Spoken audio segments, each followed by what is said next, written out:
बादल लाग्दैमा आज घाम अस्तायो नभन्नु, बोलिन भन्दैमा तिमीसित म रिसायो नभन्नु।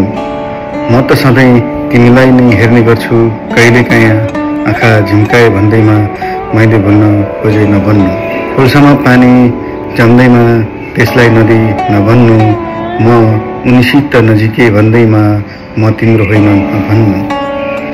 म त सधैँ तिमीलाई नै पाउने आशा गर्छु, कहिलेकाहीँ मेरो अङ्गालोमा च्यापे भन्दैमा तिम्रो स्वतन्त्रता लुटे नभन्नु। तिमीले हेर्दा मैले हेरिन भन्दैमा मेरा आँखाहरू अर्कैतिर मोडिए नभन्नु।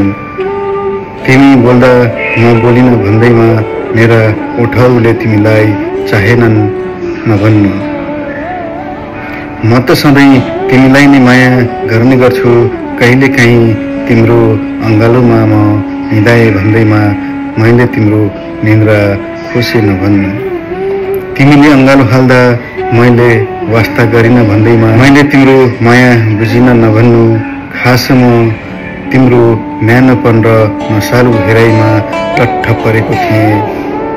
तिम्रो र मेरो तन नजिकिँदा मैले पनि टाउको फर्काएँ भन्दैमा मैले तिम्रो आशय बुझिन नभन्नु। खास म तिम्रो ओठलाई सजिलो पार्न आफ्नो नरम गाला फर्काएको थिएँ। महोदय।